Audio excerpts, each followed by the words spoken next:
Bom dia, tudo bem? Vamos fazer a nossa agenda de reforma íntima do dia 6 de setembro. Reflexão e vivência em torno do Evangelho. E lhes dizia: a seara, na verdade, é grande, mas poucos os trabalhadores. Rogai, pois, ao dono da seara que mande trabalhadores para ela. Lucas 10, 2. Meta do mês: desenvolver o perdão e combater a vingança. Onde há fraternidade, há compreensão. E onde há entendimento, há perdão, com absoluto ouvido da ofensa e trabalho espontâneo a benefício do ofensor, com as melhores vibrações de simpatia. Emmanuel, no livro Escrínio de Luz. Meta do dia: ante a ofensa de um amigo, dê-lhe uma prova de amizade, perdoando-o.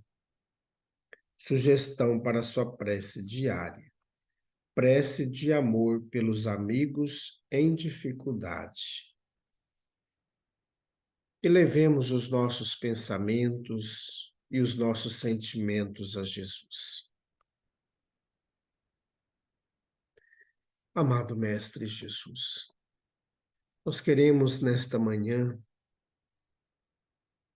pedir pelos nossos amigos que estão passando por grandes dificuldades, que o seu amor envolva cada um, trazendo-lhes a paz, trazendo-lhes a serenidade, o equilíbrio. Amado Mestre Jesus, fortalece a nossa fé. Graças a Deus. Meus amigos, hoje, quarta-feira, é o dia do tratamento espiritual. Então, você que veio segunda-feira, participou conosco da triagem fraterna, hoje é o primeiro dia do tratamento da quarta-feira.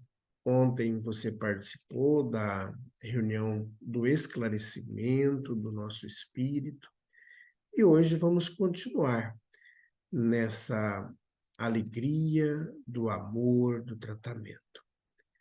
Então, a partir das 8 horas da noite, em nossa casa espírita, você pode entrar em contato conosco pelo WhatsApp 66 984 66 7110.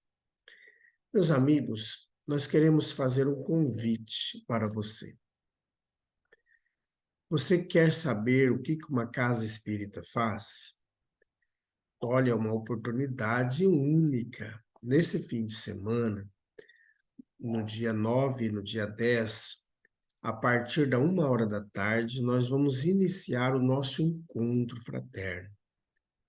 Então, nós vamos estudar diversos assuntos e o tema central do nosso encontro, o servo bom e fiel.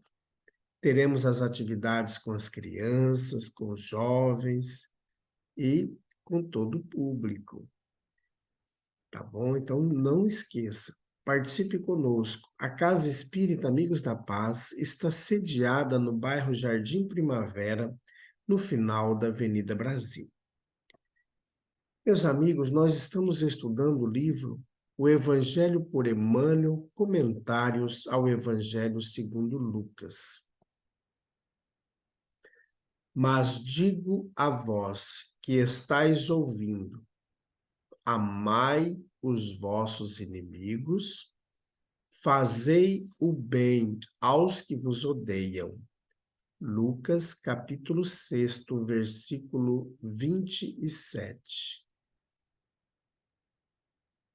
Amar aos inimigos. Amar aos inimigos, na conceituação de Jesus, não será praticar servilismo ou bajulação.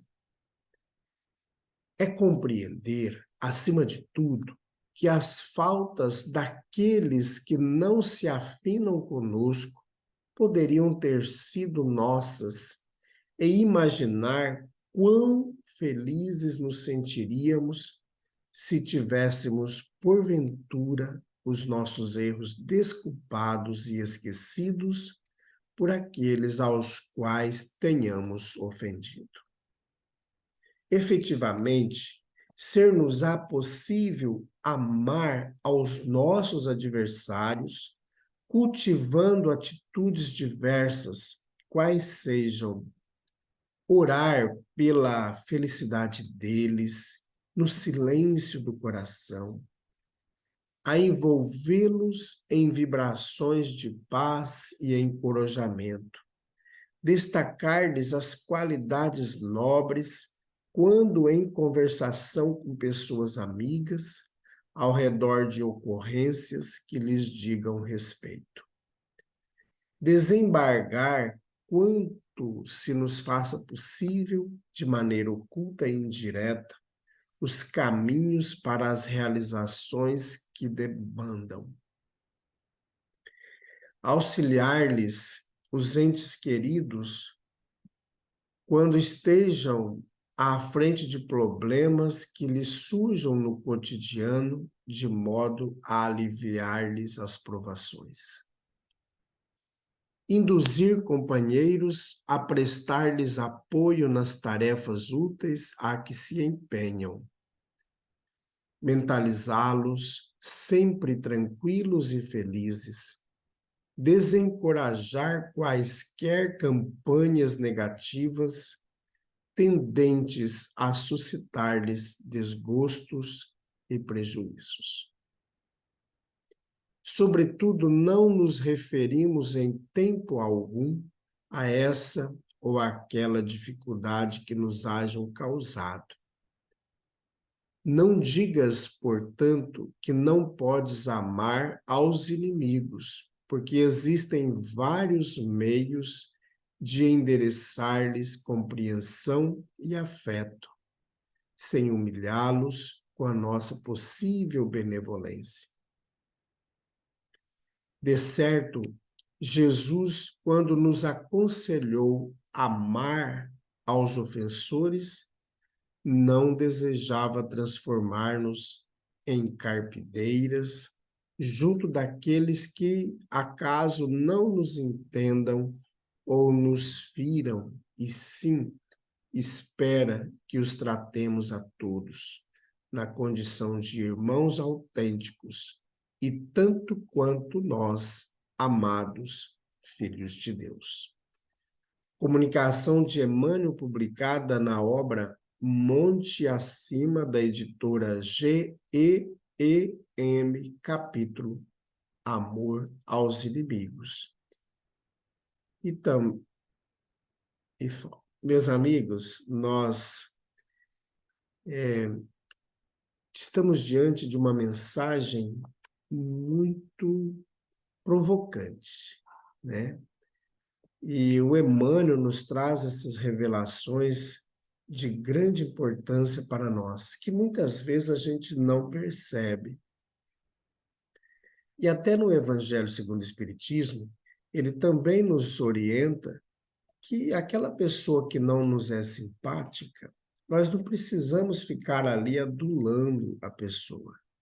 Mas é muito importante a gente não alimentar no nosso coração o ódio, a raiva, os ressentimentos. Porque todos os dias nós somos convidados a conviver com esses tipos de pessoas. Assim como tem muita gente que nos tolera. Às vezes a gente só olha do ponto de vista que o outro é que nos causa transtorno. E a gente esquece que a gente também causa transtorno para os outros. E às vezes a gente não fica sabendo. Mas é interessante o que o Emmanuel coloca aqui, de a gente querer ser tratado da maneira que a gente gostaria que fosse tratado. Por exemplo, desculpar o outro é trazer para nós também a alegria de ser desculpado. né, ou a gente causou mal a alguém e a pessoa nos perdoar. Por que que nós vamos ser resistentes e não perdoar também? Então, esse é o grande chamamento hoje dessa mensagem de Emmanuel. Então, nas conversações sobre a pessoa, a gente evitar falar as coisas ruins da pessoa, não comentar as coisas sobre as coisas ruins. Estou me lembrando aqui de um caso, né, que alguém foi no Chico Xavier e comentou várias partes negativas da vizinha. Aí o Chico disse assim, mas ela faz um bolo tão gostoso. E a gente tem dificuldade de descobrir o bolo gostoso que a pessoa faz, né? Então vamos tentar descobrir as qualidades. É claro que a, a pessoa que não nos é simpática ou que nós não somos simpáticos às outras, nós temos que nos esforçar para ser simpáticos, né? Nós temos que nos esforçar para respeitar, para tratar bem, como diz na agenda da Reforma Íntima de hoje, né? Onde há fraternidade, há compreensão. E há necessidade de que a gente esqueça a ofensa, né? Então, às vezes, a gente é ofendido quase todos os dias. Às vezes não é a intenção da pessoa, mas às vezes as pessoas gostam de dar aquelas espetadas, né? Na fala delas são indiretas que machucam, e às vezes a pessoa não percebe que está fazendo esse tipo de situação. Mas a gente tem que avaliar. Não precisamos toda hora ser tocado por alguém. Olha, José, você fez algo aqui que você causou alguma coisa. Mas a gente tem que ter o desconfiômetro para que a gente perceba se aquela fala, aquele modo, aquela postura não causou transtorno em alguém. Lembra de Santo Agostinho? Todo no nossa agenda da Reforma Íntima, no finalzinho da nossa agenda do mês, né? Tem lá a avaliação que Santo Agostinho faz, né? Ele sempre faz aqui no finalzinho da agenda, né, no balanço da semana, ele coloca assim, ó, fazei o que eu fazia na terra. Fazei o que eu fazia quando vivia na terra. Ao fim do dia, interrogava a minha consciência, passava revista ao que fizera e perguntava a mim mesmo se não faltara algum dever, se ninguém tivera motivo de mim se queixar. Então está lá na pergunta 919 do Livro dos Espíritos. E se aconteceu algum detalhe? Logo no dia seguinte, pedir desculpas, perceber. E às vezes a gente não percebe que a gente magoa as pessoas. Então a gente tem que ter muito, muito cuidado, muito tato e conhecimento, porque se a gente tem um autoconhecimento, a gente consegue perceber os nossos pontos falhos, né? E claro que os amigos, né? Claro, os que vão mais pontuar as nossas deficiências são os inimigos, né? Ou podemos dizer assim, para não ser tão forte com a palavra inimigo, os nossos adversários. Então, eles vão pontuar mais claro para nós os nossos negativos. Os amigos, eles nem sempre pontuam, porque eles acabam nos tolerando, né? E deixa por aí mesmo. Meus amigos, vamos fazer prece e sempre pedir a Jesus o entendimento. Se a gente está afoito numa fala, avaliar se aquela fala que a gente vai dizer não vai causar mais transtorno do que se a gente ficasse calado. Oremos. Amado Mestre Jesus, Como é bom estudar o teu Evangelho. A cada dia vai pontuando em nós a necessidade da nossa reforma íntima, a necessidade de mudança de pontos de vistas, a necessidade de amar, a necessidade de perdoar. Bondoso Jesus, nós rogamos por todos nós que aqui nos encontramos, nesse planeta maravilhoso, que com tanto zelo, com tanto carinho foi preparado por Ti para nós. Que consigamos, Jesus, todos os dias com essas pérolas do Evangelho, compreender a dimensão do Teu amor. Fica conosco, nós precisamos muito de Ti. Graças a Deus, que Deus seja louvado. Meus amigos, tenhamos um dia maravilhoso, fiquemos em paz e que Deus nos abençoe a todos.